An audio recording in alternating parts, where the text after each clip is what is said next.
En esta tabla encontrarás todos los hidrocarburos del petróleo crudo, los cuales son metano, benceno, etileno, propeno, ciclobutano, etilbenceno, etano y tolueno. Todos estos constan de distintas características, los cuales los hacen parte de hidrocarburos del petróleo crudo. Como por ejemplo podemos poner que cada uno de ellos consta de un carbono y un hidrógeno como mínimo. Una característica si son hidrocarburos es que si son alifático o aromático. Los hidrocarburos alifáticos son compuestos orgánicos constituidos por carbono e hidrógeno, en los cuales los átomos de carbono forman cadenas abiertas. Los hidrocarburos alifáticos de cadena abierta se clasifican en alcanos, alcenos o alquenos y alcinos o alquinos. Ahora, los hidrocarburos aromáticos son derivados del benceno, C6H6. Son un líquido de punto de ebullición de 80 grados centígrados. Son insolubles en agua. Buen disolvente de compuestos orgánicos como colorantes, barnices, etc.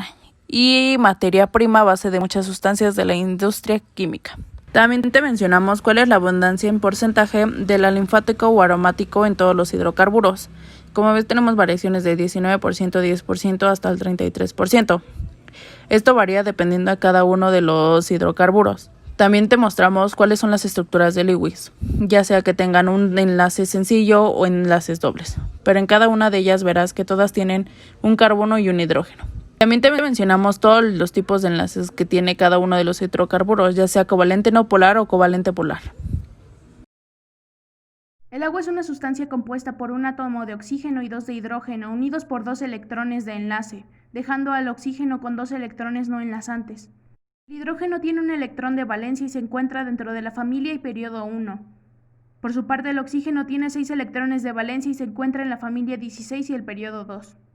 La distribución electrónica del agua es irregular, por lo que se le considera una molécula polar. Puede encontrarse en los 3 estados de la materia de forma natural en la Tierra. Es incolora, inodora e insípida. Se congela a los 0 grados centígrados y ebulle a los 100 grados. Puede absorber mucho calor antes de que aumente su temperatura. Tiene una tensión superficial muy alta. Se une en vez de separarse, por lo que tiene capilaridad. Reacciona con los óxidos ácidos y básicos, con los metales y no metales.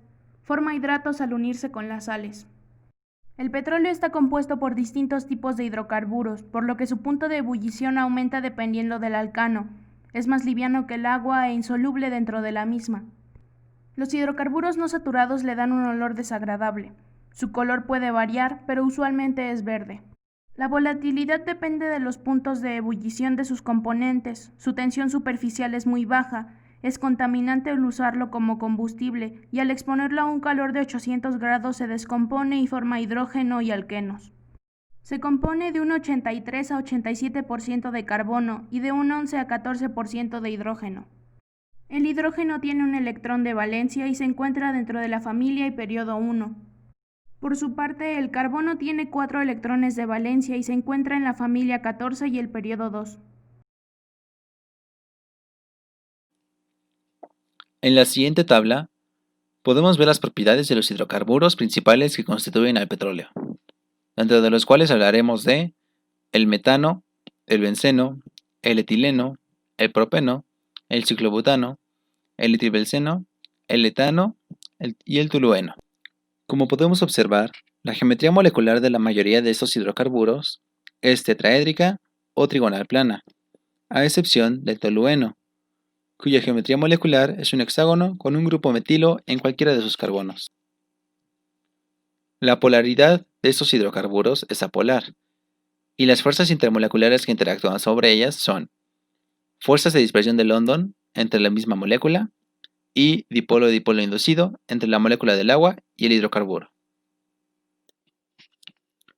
También podemos ver que la mayoría de estos hidrocarburos son solubles en agua, pero el benceno y el ciclobutano son la excepción.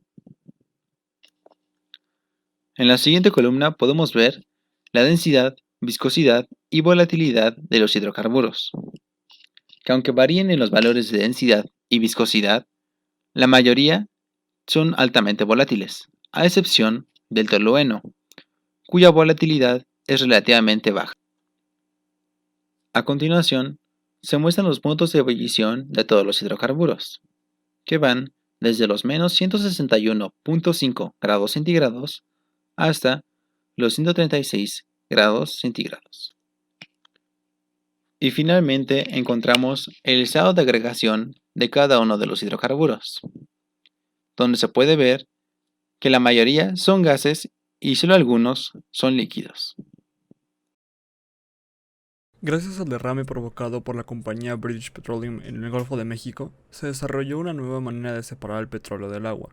Este nuevo método se basa en los ferrofluidos, mismos que contienen nanopartículas magnéticas y son repelentes del agua.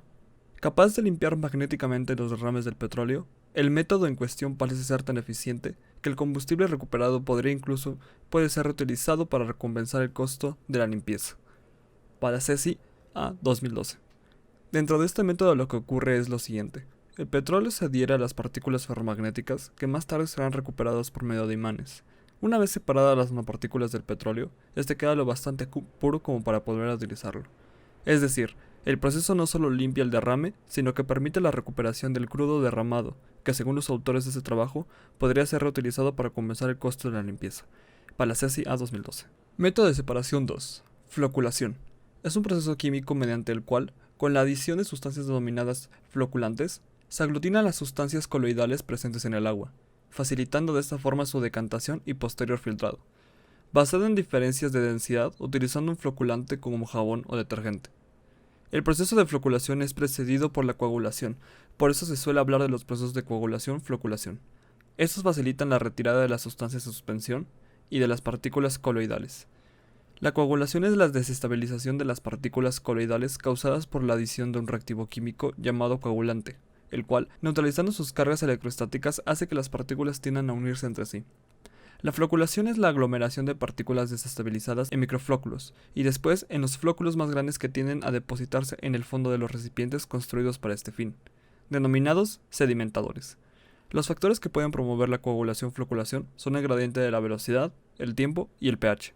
El tiempo y el gradiente de velocidad son importantes al aumentar la probabilidad de que las partículas se unan, y da más tiempo para que las partículas desciendan, por efecto de la gravedad, y así se acumulen en el fondo. Por otra parte, el pH es un factor prominente en la acción desestabilizadora de las sustancias coagulantes y floculantes.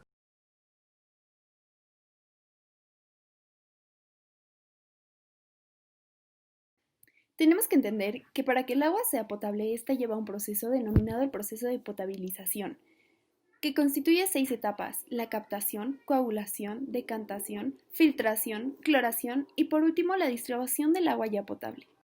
Las principales características del agua potable es que debe ser incolora, insípida, inodora y libre de cualquier elemento en suspensión. Los hidrocarburos son considerados como tóxicos gracias a la afectación que tiene hacia el medio ambiente y para la salud humana. Asimismo, sabemos que, por ejemplo, en un derrame, las fracciones de los TPH crean una delgada capa y en caso de que éstas sean más pesadas se van al fondo causando afectaciones directas a la flora y fauna marina. Así sabemos que ya sea por consumo o inhalación, los hidrocarburos generan afectaciones directas a la sangre, sistema inmunológico, hígado, vaso, riñones, pulmones, entre otras cosas. El abastecimiento de agua por persona debe ser suficiente y continuo para el uso personal y doméstico. La Organización Mundial de la Salud ha establecido que se necesitan de 50 a 100 litros por persona al día para garantizar que se cubran las necesidades básicas. Cada persona tiene derecho a servicios de agua y saneamiento físicamente accesibles, dentro o en las cercanías del hogar, instituciones de educación, lugar de trabajo o instituciones de salud.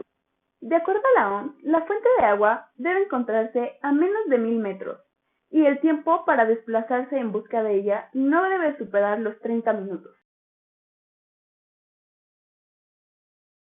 Existen soluciones como la máquina de Kevin Costner, los imanes con nanopartículas, las esponjas hechas a base de nanotubos de carbono, los hongos que provocan la descomposición y el abono por la compañía noruega Kayak. Después del accidente en tal año del 2014, la comunidad de Cadereyta demandó una inspección sobre el caso. Trabajadores de Pemex realizaron limpieza y se distribuyó agua potable a las comunidades afectadas. Sin embargo, nada de esto solucionó el problema, ya que la industria actualmente sigue generando estragos y gracias a un video visto por el equipo podemos observar que el río se encuentra en condiciones nada saludables. Un problema de tal índole no se iba a quedar con las consecuencias visibles. Gracias a la afectación directa a la actividad principal, la ganadería y agricultura, muchos ingresos y empleos fueron sumamente afectados, causando un impacto social.